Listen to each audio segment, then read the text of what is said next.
Everything in life is dualistic. This includes the view of a goal-oriented life. In between pursuing goals and not, you exist, the one aware of those dualistic paths, and chooses which path to follow.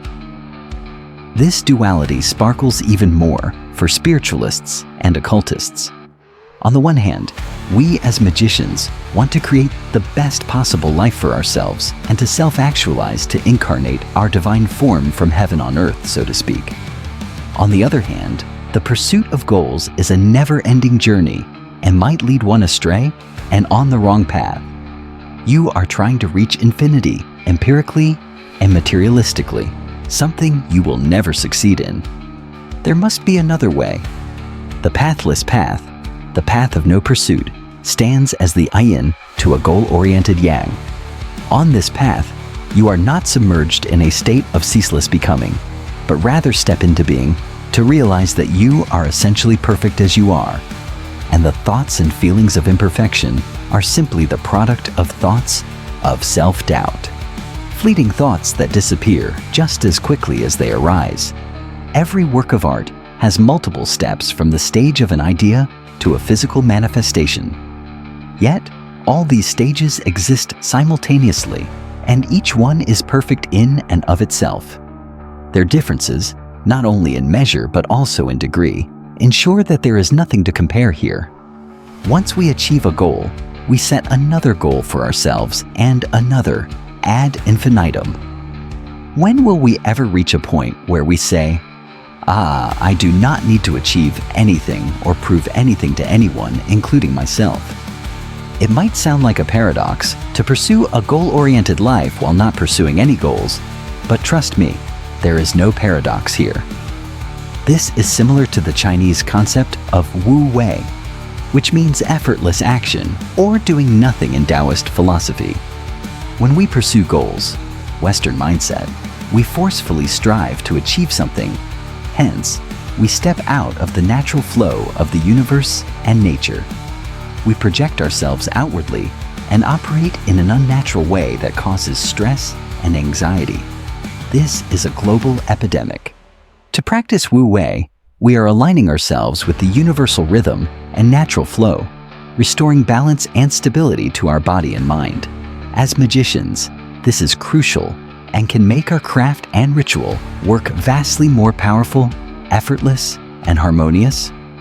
We have a particular intention, and we set the right conditions to create a state where we naturally flow into the goal rather than force ourselves to achieve it. Our civilization is overly patriarchal and excessively relies on yang energy. What we need, men and women alike, is to step deeper into the receptive yin energy, to calm down and bring balance back. In such an approach, we do not chase goals aggressively, but we simply align our will with the currents of reality and smoothly flow into what we seek to manifest. That way, our magic becomes a force of allowing rather than forcing. Our spells, sigils, and intentions all work seamlessly since they emerge from a state of deep intuitive flow. When is our magic most powerful? When we are absorbed entirely by it. When we are in the flow rather than anxiously trying to achieve something or fixate on a result.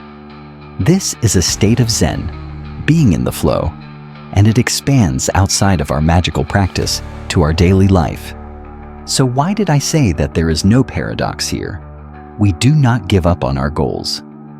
Our goals are essential to align our lower self with our higher self. That which lacks two, that which has it all. This is the yoga, the essence of religion and esoteric work. With Wu Wei, we do not give up on our goals, but act with full intention while being detached from the outcome. This is what is often referred to as desiring an outcome while letting go of it.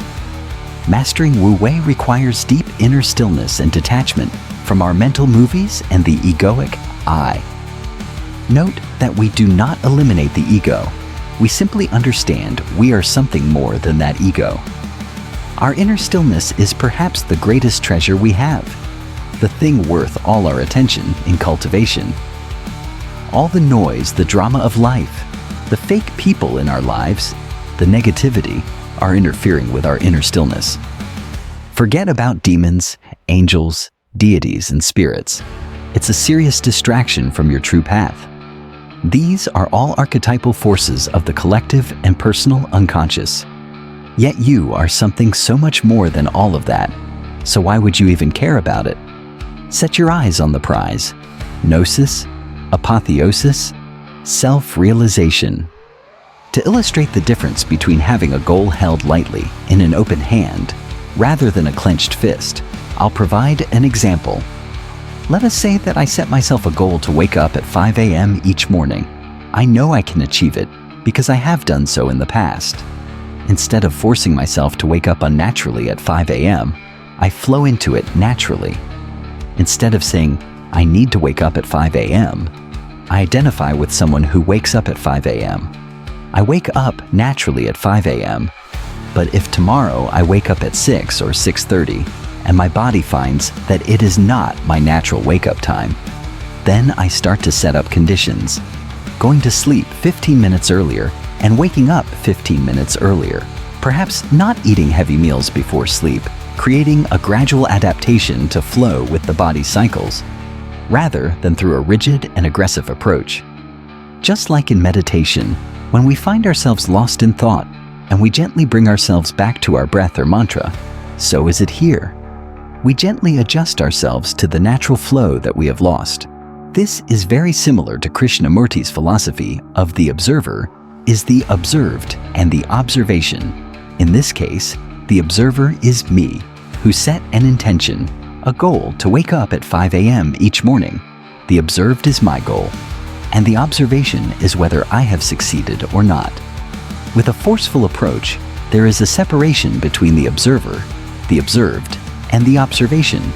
But in wuwei, there is no separation. I do not try to wake up early. I simply become the person who wakes up early.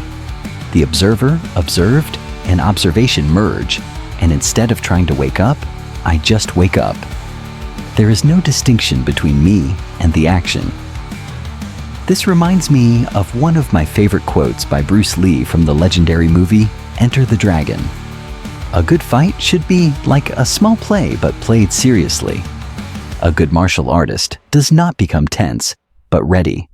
Not thinking, yet not dreaming. Ready for whatever may come. When the opponent expands, I contract. When he contracts, I expand. And when there is an opportunity, I do not hit. It hits all by itself.